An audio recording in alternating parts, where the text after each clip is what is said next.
Today I signed legislation and an executive order to hold China accountable for its oppressive actions against the people of Hong Kong.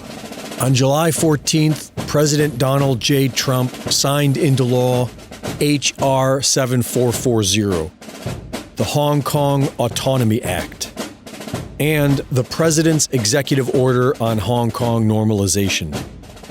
H.R. 7440 imposes sanctions on foreign individuals, entities, and financial institutions that contribute to China's encroachment of Hong Kong.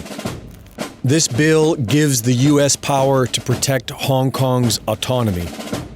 The Executive Order on Hong Kong Normalization goes much further. Section 1 states how the U.S. will now treat Hong Kong the same as Communist China. This makes sense now that the CCP is absorbing Hong Kong, but it also sets a precedent for any other nations who choose to side with the Communist Chinese. Perhaps this is why the UK banned Huawei 5G on the same day this executive order was signed into law. But Section 4 best illustrates the extent of this national emergency. It grants extremely broad powers to the U.S. to go after individuals or entities involved directly or indirectly with supporting the Communist Chinese in any way, including American citizens, corporations, and financial institutions. This would include the U.S. mainstream media apparatus and Hollywood, which have been working for the CCP and parroting their propaganda for years. Hollywood's actors, producers, and directors pride themselves on celebrating freedom and the human spirit. And every year at the Academy Awards, Americans are lectured about how this country falls short of Hollywood's ideals of social justice. But Hollywood now regularly censors its own movies to appease the Chinese Communist Party. This would include tech giants like Twitter, Facebook, Google, and Apple. It could even include American politicians.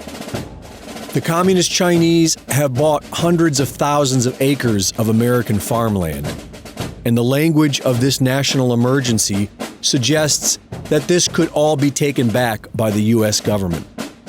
The CCP has become as tyrannical and powerful as Nazi Germany ever was, if not more so.